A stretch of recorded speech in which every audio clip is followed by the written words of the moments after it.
na nave, no Papo Delas. E hoje eu tô com mulheres assim, mais uma vez, maravilhosas, com energia lá em cima. Eu tava brincando aqui nos bastidores, a gente tá com energia fálica assim, a mil. E eu tô com Maíra Trajano, que além de uma colega de profissão, uma amiga muito querida, que a gente se encontra aí pelos caminhos da vida, né? E da psicologia. E eu queria que você se apresentasse um pouquinho primeiro pra gente começar esse papo. Antes de mais nada, né, Jô, queria agradecer o convite para estar aqui. É um prazer, porque muito do que vai rolar aqui são coisas que a gente já conversa, né? Assim, claro que regadas a vinho. Hoje a gente está sério, estamos tomando uma aguinha. Então, eu sou Maíra Trajano, sou psicóloga, terapeuta corporal, com formação em biossíntese e análise bioenergética. Tenho formação em sexologia clínica também, né, em terapia de casal, família. Atendo pessoas hoje no consultório individualmente, mas tenho atendido cada vez mais casais. Né? E até por ter a formação em sexologia, muitas coisas voltadas para esse campo, né, tem chegado, e é um tema que eu amo falar sobre, né, sobre sexualidade de maneira geral, né, e relações. Então eu tô super animada para esse bate-papo de hoje. Vai ser um papo bem legal. Maíra, eu estava lendo, né, e Regina Navarro, né, que é uma autora que a gente visita muito, ela aposta que num futuro bem próximo, né, assim, dadas as mudanças sociais, mas daqui a pouco a gente vai estar, ela acredita que a gente vai ter cada vez menos esses modelos de relacionamentos engessados, né? Como o nosso tema é amor livre, tu acredita nisso, que a nossa sociedade está caminhando para esse lugar mais livre nas relações, sem tantas delimitações, sem tantos engessamentos, onde o desejo, a vontade desse desejo, ela esteja ali mais na centralidade da relação? O que tu acha? Eu sinto, Jô, que existe, na verdade, nós estamos vivenciando nesse momento, um momento assim de transição, né? Se a gente parar para pensar, desde a Revolução feminista, com o início da pílula anticoncepcional, que quebra essa necessidade do sexo reprodutivo, que traz para a mulher uma possibilidade de ter o sexo não exclusivamente para reprodução, de se prevenir e poder começar a viver o prazer, muitas coisas foram mudando nos relacionamentos amorosos, né? Então, se a gente pensar, assim, a gente não tinha essa possibilidade. Veja, a revolução sexual começa a acontecer aí pelas décadas de 60, 70, né? Então, assim, é muito pouco tempo. Então, nós estamos em plena transição, porque antes o casamento ele era com foco, né, no patrimônio e com foco também na reprodução. E a mulher ficava muito refém. Praticamente num cativeiro, diríamos assim, né? Assim, à mercê do seu marido, que era praticamente o seu dono.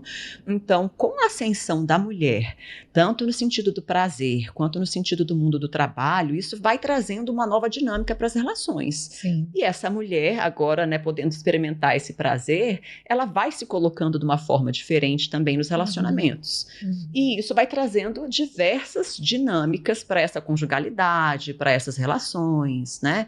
Quando você falou para mim do amor livre, né, eu fiquei pensando assim, que é algo interessante até para a gente esmiuçar. Porque se a gente pensar em amor livre, talvez a primeira coisa que vem é a sensação de uma liberdade total, né? E o amor livre, se a gente for pensar também no sentido acadêmico, seria um amor anarquista, onde ninguém pertence a ninguém, onde não existe parceiros fixos, né? Seria o extremo, a outra ponta, né?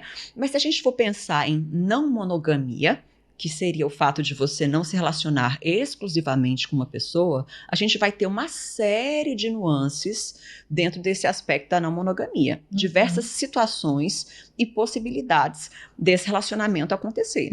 Eu acredito que já tem algum tempo que a gente está transitando, né, para esse lugar, justamente pela possibilidade do prazer na sexualidade. E também tem a própria questão de como a sociedade vem buscando, né, buscando mais esse lugar de prazer na vida, né, os homens e as mulheres, e o prazer não só sexual, porque também o relacionamento agora, ele é por amor. Estaremos juntos por amor, não necessariamente até que a morte nos separe. Isso. Né? E o amor e a sexualidade dentro de um relacionamento, coisa que a gente não tinha possibilidade anteriormente. Então, muita coisa vai acontecendo a partir disso. Então, é interessante a gente pensar que a monogamia, ela surge a partir dessa ideia reprodutiva e patrimonial. E isso, né, como aqui é o papo delas, acho que é interessante a gente pensar sobre isso, porque isso traz para a mulher, principalmente, um peso muito maior do que para o homem. Sem dúvida. E se a gente também pensar na não monogamia, que é, na verdade, não estar exclusivamente com um parceiro, a não monogamia já é autorizada e permitida para os homens há muito tempo. Há muito tempo. Só que dentro do viés ali, né? Dentro do viés, por debaixo dos panos. Ou, às vezes, em alguns momentos, a gente pegar nossos avós, mas antigamente, às vezes, era inclusive claro. E aceito, porque esse era o lugar do homem, do macho, que precisa reproduzir, espalhar o esperma dele pelo mundo. É porque é o discurso, né? Porque é homem, né? Se a gente pensar até a própria sexualidade, o desenvolvimento da sexualidade no homem e na mulher, né? O menino, desde cedo, ele é autorizado. Se ele tá lá, encosta o pinto em alguma coisa e fica duro, ok, né? Isso é estimulado, é bonito. A menina, se começar a se tocar, tira a mão daí, fecha as pernas, né? Você vê como existe uma autorização desde cedo, né? Desde cedo. E isso ainda permanece, né? Então, assim, o que eu observo hoje é que já tem muito tempo que relações não monogâmicas, seja pelo viés da traição, ou seja pelo viés de outras escolhas, elas já vêm acontecendo. O que a gente observa é que hoje existe um maior espaço para dialogar sobre isso, né? Para conversar sobre isso. Isso chega muito no consultório, né? Questões de abrir para viver um ménage à trois, né? Que é o relacionamento sexual com 3 pessoas, de se pensar na vivência do swing, que é a troca do casal, de se pensar em abrir para que cada um viva uma experiência sexual individual, ou ainda, né, o que acho que é ainda mais desafiador nesse momento social, é mais desafiador, mas também acontece, as situações poliamorosas, que é quando as pessoas de fato têm mais de um amor na vida, né? E o que eu gosto de, quando eu vou refletir sobre isso, uma coisa que eu gosto de falar é o seguinte: por que será? E as pessoas precisam se perguntar, né? Por que será que a mim é permitido amar 2 filhos, 3 filhos, amar várias amigas, amar meu pai e minha mãe, mas não é permitido ter mais de um amor romântico? Por que eu só posso amar uma única pessoa exclusivamente, que tem que ser aquela pessoa para o resto da vida e que, né, ali está fechado? O que será que acontece, né, para que isso tenha acontecido? Será que a gente questiona essa norma? Porque isso é uma norma social. Será que a gente para questionar, assim, né? E aí eu vejo quando as pessoas se questionam, elas ficam assim num sentimento de assim, intrigadas com aquilo, às vezes até no sentimento de culpa, por às vezes se apaixonar por uma outra pessoa. Às vezes até é desorganizador para algumas pessoas pensar sobre isso, né? Pensar na possibilidade de amar 2 pessoas, né? Eu acompanho alguns casais também, chega muito no consultório essa ideia, assim, de uma pessoa que mora numa cidade, que trabalha em outra e que ama 2 pessoas e que se relaciona com 2 mulheres, mas que ama as 2 mulheres. Mas isso na cabeça dele leva também para um lugar de desorganização, que ele não consegue compreender como é que eu consigo amar. Se me pedissem para escolher, eu não conseguiria. O discurso é esse, né? Mas desorganiza também pensar que é possível isso e vivenciar isso, né? Desorganiza no que eu estou dizendo no sentido assim de não entender como é que isso se procede, porque a gente está tão acostumado a estar condicionado nesse mecanismo de controle, né?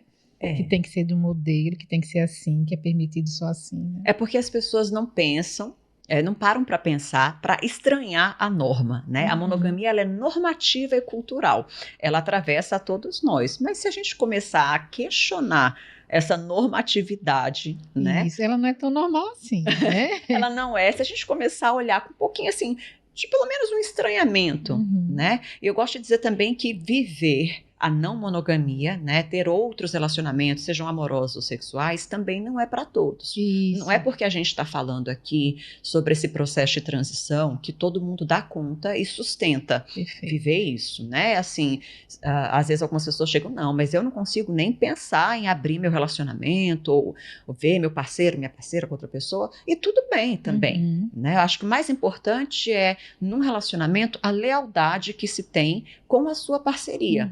né? É assim, a construção dos acordos, dos Isso. combinados, como é que a gente trabalha, inclusive até dentro da relação monogâmica, porque assim, dentro de uma relação monogâmica, quando a gente se casa, e a nossa sociedade majoritariamente, né, é monogâmica, o que está estabelecido dentro dessa monogamia?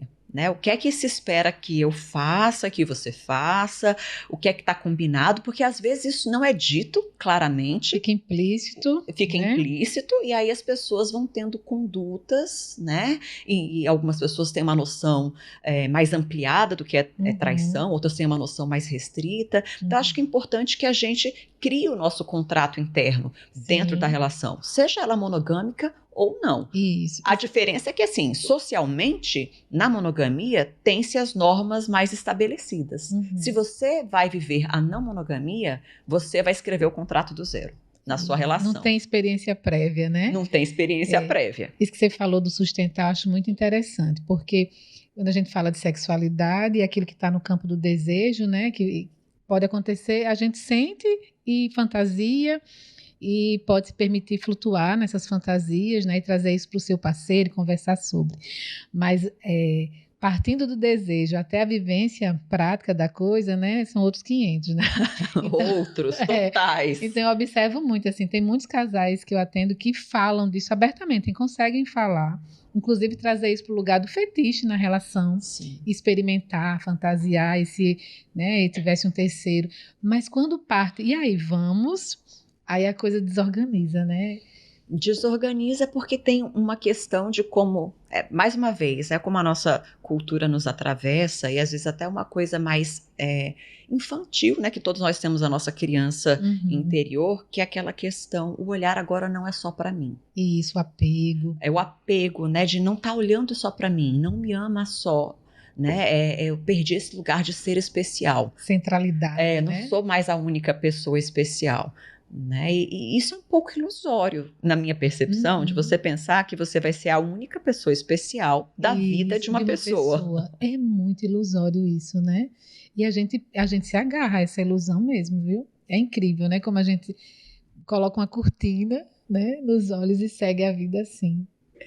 O quanto a gente o quanto a gente é criado para ser, né, nessa concepção de que o relacionamento, eu vou ser o melhor sexo da vida do meu parceiro, a melhor amiga, a melhor mãe, a profissional top das galáxias, e a gente vai dividir tudo, e tudo isso num combo só. E ainda a gente vai transar e vai ter orgasmo sempre. Sempre, e o sexo vai ser maravilhoso para sempre, né? Então, assim, isso é inviável, né? Tanto da gente desejar, quanto do outro esperar de nós. Porque na hora do nosso desejo, a gente projeta em muitos momentos para o outro, mas e quando o outro vem requisitar isso da gente? Aí a gente sente o peso que é sustentar um lugar de ser um tudo, né? De ser um tudo para uma pessoa. Como é pesado isso, É pesado, e veja que assim, anteriormente, historicamente no passado, a gente vivia em vilas, em comunidades, então não existia uma única pessoa, um marido ou uma mulher, exclusivamente para dar conta de todas essas necessidades. Era partilhado, era comunidade. Era uma comunidade onde tudo era compartilhado. Né? Então, esse peso não ficava só em uma pessoa. Mas com o modelo de vida que nós temos, mais voltado para o capitalismo, os casais têm ficado mais sozinhos, tendo que dar conta de muitas coisas sozinhos, e começa a se surgir, né, essa noção de que essa pessoa tem que dar conta de todas as minhas necessidades. Só que antes havia uma vila inteira para dar conta das necessidades, e agora você quer que uma pessoa dê conta. Quando a mulher tinha um filho, né, as mulheres da comunidade se organizavam para ajudar a cuidar, quando a mulher paria, quando os homens iam caçar eram juntos, né? A coisa era feita dentro de uma coletividade, né? Isso. E eu fico pensando, né, como a história da humanidade ela evolui e evolui, né?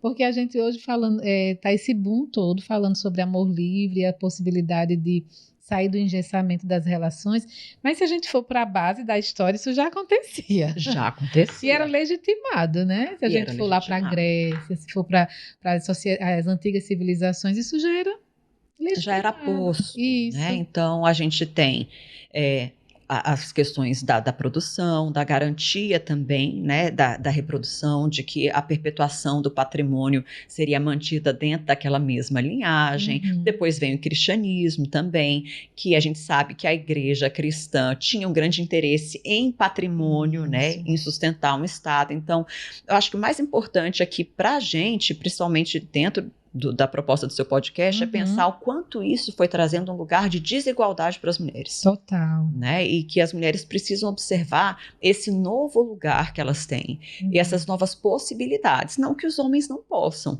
não é isso, mas eu acho que a gente precisa observar que a gente está recebendo agora, né, desde a Revolução Feminista, a possibilidade de fazer escolhas diferentes, Sim. de refletir como é que a gente quer viver os relacionamentos, a sexualidade, a carreira, né? Porque tudo isso tá envolvido. Tudo está envolvido e eu acho que coloca a mulher num lugar, a mulher em particular, né? Assim, fico pensando, a mulher e a sua sexualidade, né? E a forma como ela vem manejando isso tudo. Num centro de poder, de certa forma, né? E aí eu fico pensando historicamente, né? O quanto a mulher, ao longo da história, esse poder dela, relacionado principalmente à sexualidade e às escolhas, foi tolhido, né? Se a gente pensar, por exemplo, o cristianismo, né?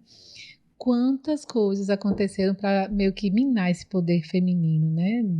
Não só no fazer na vida de uma forma ampla, mas na própria potência sexual da mulher. Isso me remete até à questão das bruxas, né?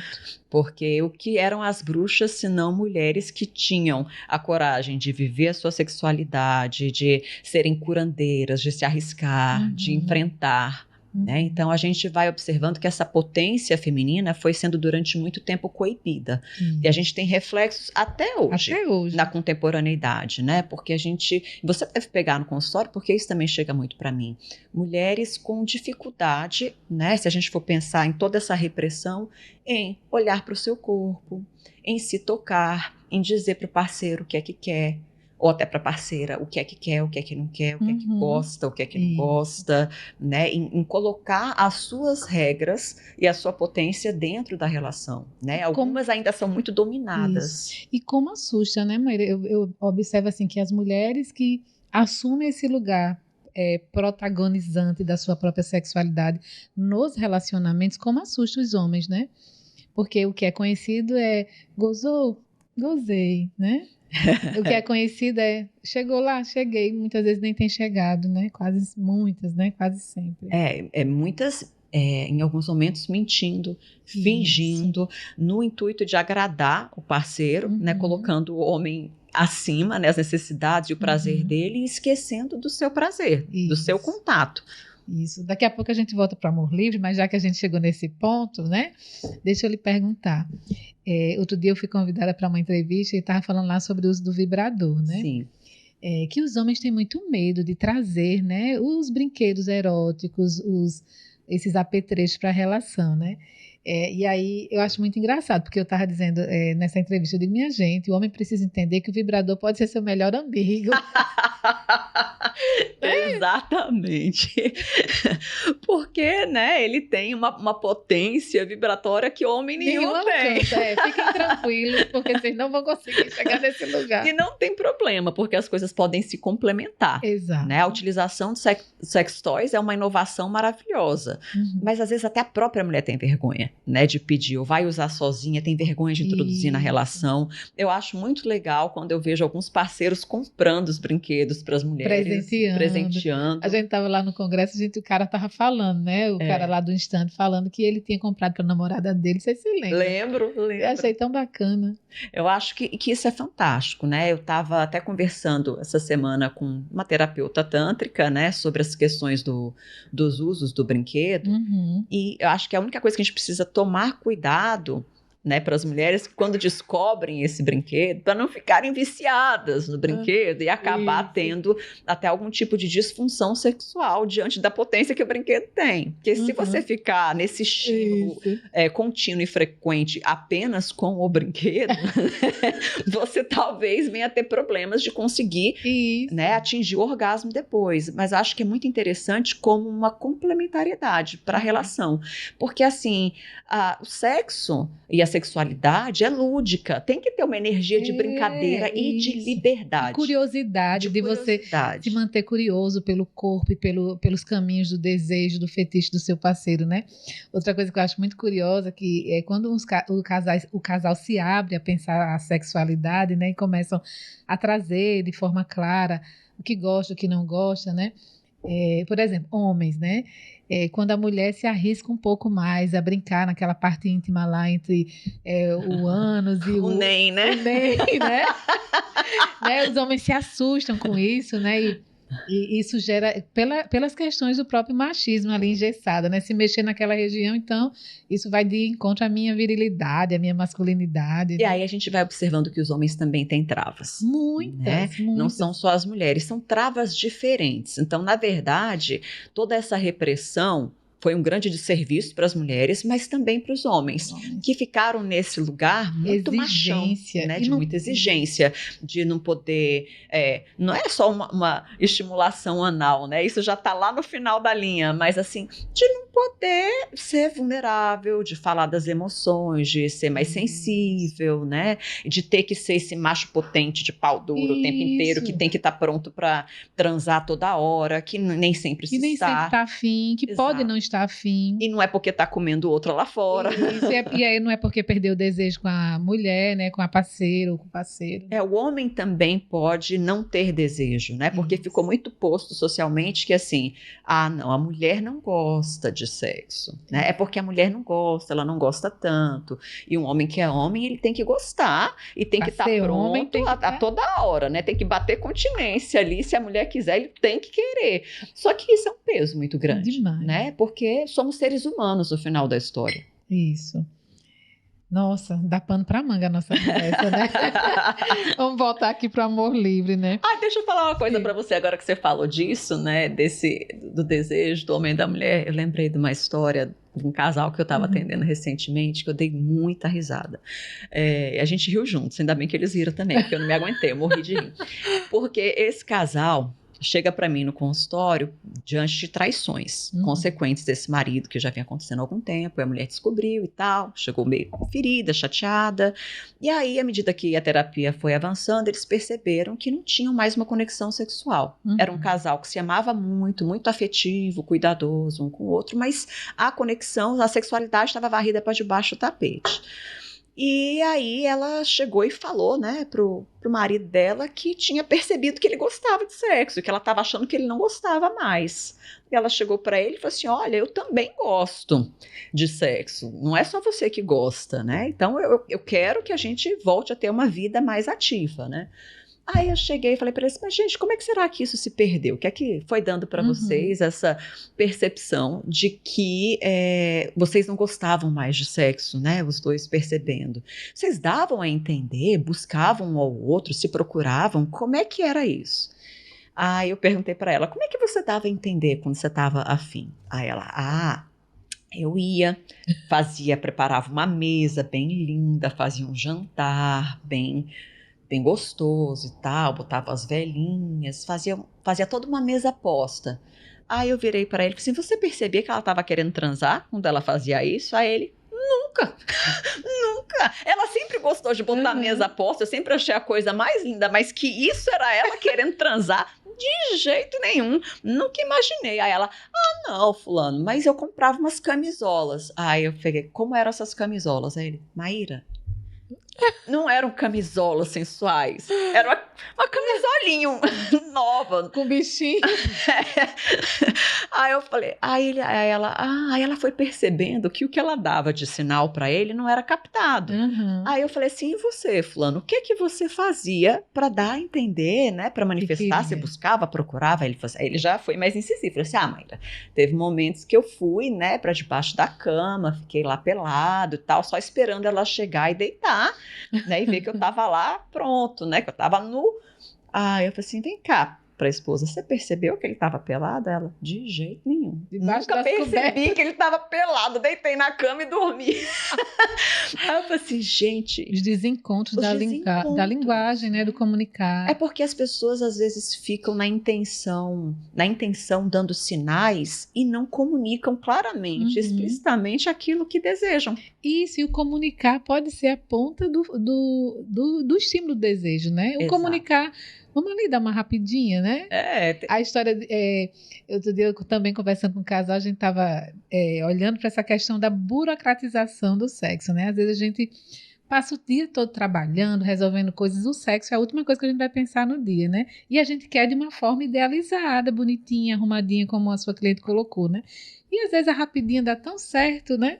Vai alimentando, né? Isso. Porque se você não pratica, é como tudo na vida. Se você não pratica, você vai perdendo a habilidade, né? Cai em desuso. Mas assim, é que nem bicicleta. Quando você volta a andar, você lembra como é, né? Mas eu também acredito, já tem uma coisa muito importante da gente pensar. Tanto quando a gente pensa na sexualidade dentro de uma relação, monogâmica ou não, tudo aquilo que a gente tem na vida que é importante, a gente tem que investir a nossa energia. Nada que a gente não coloca a nossa energia, a nossa intenção, que não trabalha, não vai desenvolver. Investimento, é um investimento, né? Então, assim, estar em um relacionamento, seja ele monogâmico ou não, é uma decisão. Né? Então, não é só o amor que vai sustentar uma relação. Nem só o sexo. Nem só o sexo, mas a decisão de permanecer. E nessa decisão de permanecer é também a comunicação de como é que nós fazemos nossos ajustes, o que é bom para mim, o que é bom para você. Perfeito. A tua fala me toca muito nos escritos de Bell Hooks, né, sobre o amor. Pensar nesse amor, o que você... enquanto investimento na vida, né, trazendo para um relacionamento amoroso, o que você tem feito efetivamente, né, para melhorar essa comunicação, para melhorar o sexo, para melhorar a entrega, né? É isso mesmo. Maíra, voltando para o tema amor livre, né? Existe uma ética, e a gente pode dizer assim que num relacionamento não monogâmico, num relacionamento onde se pratica o amor livre, existe uma ética, um combinado, existe acordos que os casais podem, que você falou, né, que um contrato que vai começar do zero, mas é possível construir um contrato. Sim, é possível e eu acredito, inclusive, que é muito importante, né, a não ser que você esteja numa vivência mais anárquica do amor livre, né, que seria, assim, uma coisa quase que... voltando aos princípios, né? Onde ninguém é de ninguém e todo mundo se relaciona com todo mundo, que inclusive existem algumas comunidades na Europa que se fecham, né? São assim, que vira uma questão até política, né? Se fecham assim, eu não quero viver dentro do capitalismo, dentro dessa lógica de forma de resistência, uma forma de resistência dessa lógica, né? De pertencimento e de posse. E aí eles têm essas vilas onde todo mundo é de todo mundo, todos os filhos são de todos, né? Então é uma coisa muito mais livre, de fato. Mas se a gente for pensar nas outras nuances das relações não monogâmicas, acho que é importante estabelecer, sim, as regras desse contrato. Isso é algo que vai sendo construído, em alguns momentos também desconstruído juntos. Reformulado. Né? Como você falou bem, existe uma diferença entre o desejo que está na fantasia e a realização concreta dessa fantasia. Então, se um casal se propõe a uma vivência, vamos falar do mais básico, que seria de um homenagem, né? A inserção de um terceiro na relação. Aquilo pode estar permeando a fantasia deles há séculos, de conversa de pé de ouvido, né? Aquela conversa quente na hora do sexo. Mas aí, quando vai para a prática, alguém brocha, seja o homem ou a mulher, desanima, se sente de lado, né? E aí é preciso repensar, porque aí é preciso observar, será que a gente está pronto? Será que a gente dá conta de viver isso? O que é que a gente quer viver? Né? Então a gente vê muito isso às vezes acontecendo com os casais que vão viver swing, né? Os casais que vão viver swing, tem alguns deles que manifestam o seguinte: eu quero ir, eu quero viver, mas eu não quero ver o que é que você vai fazer. Né? Ou, para mim é permitido, mas para você não. Não, você vai só assistir. Exatamente. Né? Então, assim, são coisas, são regras que às vezes vão sendo construídas ao longo do caminho da experiência. Algumas coisas a gente precisa viver para experimentar, para poder definir como é que a gente vai construir. Mas eu acho que a regra fundamental de todas é a responsabilidade afetiva. Porque se você está num relacionamento que tem uma abertura para outras vivências, mas você quer manter a sua parceria de vida, de dia a dia e tudo mais, você precisa observar o que é que pode ferir ou não seu parceiro. Você precisa conhecer os limites afetivos, sexuais dessa parceria que está ao seu lado, para que você não fique muito só no seu desejo, imbuído no seu desejo, no seu prazer, porque todo relacionamento, de alguma forma, implica você ter algum tipo de concessão, de ceder, de negociar, de troca, né? Porque tudo ok, você quer viver sexualidade, você quer viver o poliamor, não vejo nenhum problema se vocês se sentem bem com isso. A questão que costuma machucar, o que eu observo é quando não há uma responsabilidade afetiva. Quando, apesar dessa abertura, alguém se sente traído, alguém se sente não amado ou deixado de lado pelo comportamento da parceria. Né? Então, estabelecer esses acordos com responsabilidade afetiva. Né? Perfeito. Eu penso que isso é a base mesmo, né? E essa coisa do sustentar.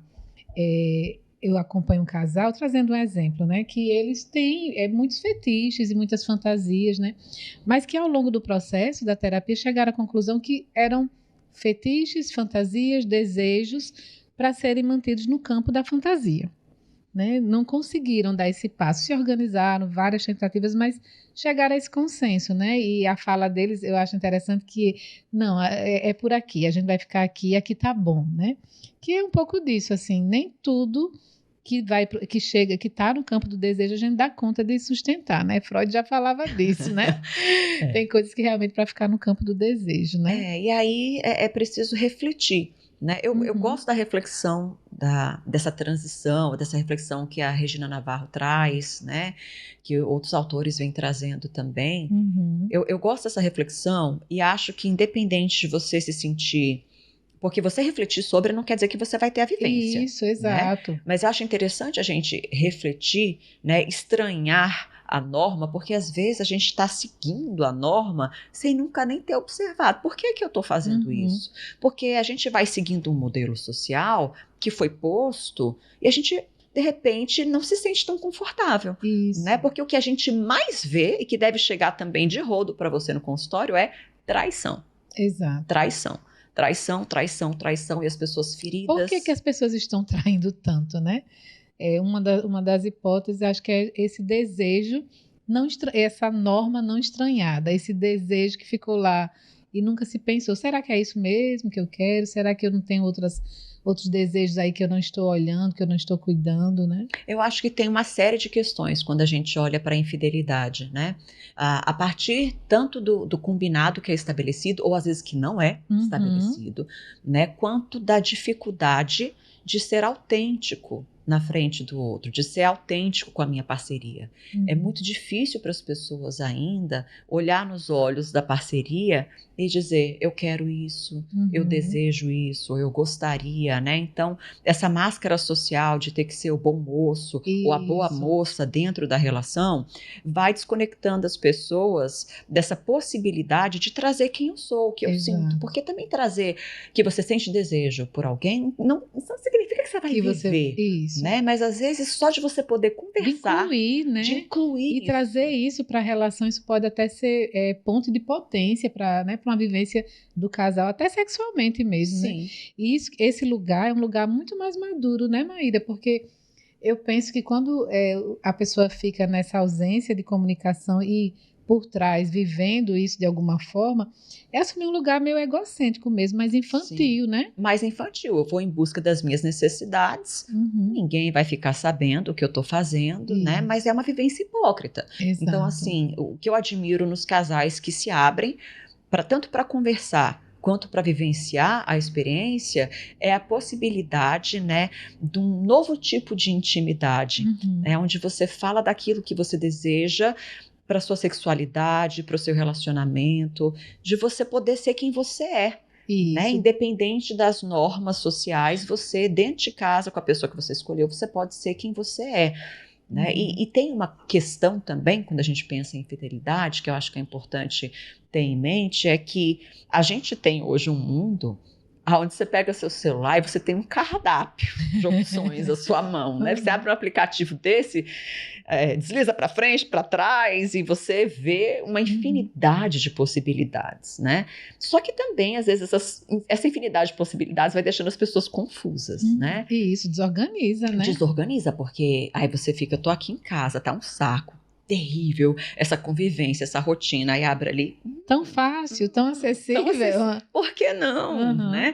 E também tem a própria questão de que as pessoas, o ser humano é muito complexo, né? A gente passa a vida buscando esse amor da vida, essa segurança, essa estabilidade, e aí depois de um tempo que tá nessa estabilidade, sente falta daquele friozinho na barriga, daquela aventurazinha, daquilo que dava uma emoção, né? Porque, na verdade, a gente quer viver os dois. Isso. A gente quer ter a emoção, quer ter a adrenalina, e a gente também quer se sentir seguro, né? Ter uma vivência de casal, né? Que traga uma organização, que traga um chão, que dê uma segurança, né?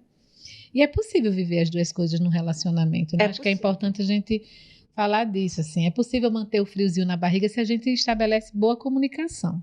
Se o desejo ele é incluído, né? Se a gente coloca na mesa esse desejo. Né? Não só o desejo, como também o espaço. Porque da individualidade. Da individualidade. Porque uma coisa que assassina qualquer relacionamento é uma convivência muito constante e colada. Porque aquela pessoa vira... sombra. Vira assim uma coisa, é como aquele vaso que está encostado ali, você vê todo dia, você não dá mais o mesmo valor que quando aquela planta chegou na sua casa, linda, esplendorosa, né? Então, assim, o espaço para que cada um viva a sua individualidade e retorne mais vitalizado, mais né? Vitalizado. Porque quando a gente sai e volta, a gente volta com saudade, vitalizado, desejoso. Nossos congressos que o digam, né? Volta mais estimulado, né? Isso. Curioso pelo outro. A gente, então, né, pessoal, que vai para os congressos de sexualidade, fica lá só se nutrindo desses assuntos maravilhosos, passa uma semana fora de casa, só a mulherada batendo papo, conversando. Quando chega em casa, os maridos que se segurem. Maíra, alguns casais, quando abrem a relação, né, acaba que não sustenta esse abrir e acaba que esse abrir a relação vira ponte para um outro relacionamento, Sim. né? Você recebe casais assim? Sim, e às vezes a gente vai observar também, né, Jô, que esse abrir a relação pode ser uma ponte para encerrar a relação. Exato, era isso que eu queria, é exatamente isso que eu quero pontuar. Às vezes a gente observa que isso é meio que usado como uma desculpa, né, para fechar o relacionamento quando um dos parceiros não consegue fechar de uma forma assertiva, comunicando, não dá, não consigo mais, né? Às vezes tem também, Jô, tem isso, eu concordo com você, mas eu acredito que também tem uma, como é que eu posso dizer, uma não consciência total daquilo que se deseja. Às vezes é um medo de um campo meio inconsciente. Sim, né? Algo mais submerso. É algo que ainda não está com tanta clareza. Né? E aí, quando o casal chega para mim com essa demanda, a gente está pensando em abrir o relacionamento. Né? Bom, por quê? Quem quer? Né? Quem tomou a iniciativa? Como é que está a dinâmica desse casal? O que é que está permeando vocês? Porque é preciso ter uma maturidade emocional. É preciso, eu diria assim, é desejável, né? Que se tenha uma maturidade emocional e um autoconhecimento para você poder propor isso dentro da relação. E às vezes isso, a pessoa não está com essa clareza do porquê que ela está desejando isso, mas a gente vai conversando e vai observando que é a ponte, porque está difícil encerrar. Né? Então, em alguns momentos, tanto a traição quanto a abertura da relação podem ser uma ponte, um degrau para encerrar um relacionamento que eu não estou conseguindo botar um ponto final. Eu até recebi um dia uma pessoa dessa que falou assim, puxa, parece que eu sempre tenho que fazer uma merda para encerrar meus relacionamentos. Eu tenho que sair como errado. Eu boto na mão do outro a responsabilidade, porque eu prefiro que o outro termine do que eu. E eu sempre saio como ruim da história. Isso é tão comum, né? Isso é muito comum, é a dificuldade de admitir para si mesmo que findou, né? De ser a pessoa que vai trazer o ponto, né? Isso. O que mais, amiga? Pois é, eu tô aqui respirando e pensando, sabe? Que tema, né, Maíra? Como dá pano para manga, né? Tá. Como a gente ainda está engatinhando em tudo isso, eu penso, sabe? A gente está nessa grande transição. É porque a cultura é algo muito forte, né? Mesmo quem pensa, quem reflete, quem tem assim esse estranhamento com as normas, tem algo tão arraigado dentro da gente, né? Do que é certo, do que é errado, do que é feio, do que é imoral, né? Isso vai atravessando, né, a gente de alguma forma. Mas eu sinto que a gente está num caminho de questionamento. E, na verdade, a minha percepção enquanto profissional é que as pessoas assim precisam estar preparadas ou se prepararem para fazer aquilo que as faça se sentir bem e felizes, né, com as suas escolhas. Então, se você não nasceu para estar num relacionamento monogâmico, tudo bem. Né? Agora, se você também não quer sair ferindo as pessoas por aí, converse, né? A responsabilidade afetiva, que eu acho que é a palavra de ordem quando a gente pensa nisso. Seja você monogâmico ou não. Né? Sustente quem você é. Acho que e respeite o quem é do outro, né? Isso. Maíra, para a gente fechar, pessoas que estão vivendo esse momento, num relacionamento, que estão nessa fase, né? Sentindo que a relação está desembocando para um fechamento e pensam na possibilidade de abrir a relação como uma alternativa de resgatar o relacionamento, por exemplo, né? Eu nunca indicaria. Profissionalmente, eu nunca indicaria. Se você está num momento estremecido, essa não é a vivência. Isso. Porque assim, e às vezes as pessoas querem buscar justamente no momento que estão estremecidos. Então, isso vai ser uma ponte para você certamente terminar. Agora, se esse relacionamento é caro para você, é um relacionamento importante, então, invista em primeiro garantir a sustentação disso que é importante, se ainda for, para a partir disso ver, né, como é que vocês podem viver, ou o que vocês podem viver. Porque você fazer isso, você vai quebrar o que já está, terminar de quebrar o que já está destruído. Isso. Né? Então, como recurso para salvar relacionamento, é que nem gravidez para salvar relacionamento. Isso. É uma fuga, né? É uma fuga. Uma grande fuga. De não tratar o que tem que ser tratado, de não olhar para aquilo que dói. Isso. Né? Então, as pessoas, às vezes, chegam no consultório, os casais, eu percebo que muitas vezes, quando há uma traição ou há aquele desgaste, houve um tempo grande de silêncio na relação para que a harmonia do lar fosse mantida. Sim. E aí eu acho que esse é o ponto que a gente precisa observar. Porque uma pseudo-harmonia, né, uma harmonia que não é real, ela não é sustentação. Pelo medo do conflito, né? Pelo medo do conflito, porque tá tudo harmônico aqui fora, mas por dentro tá um turbilhão de coisas, né? Então, assim, um casal precisa brigar.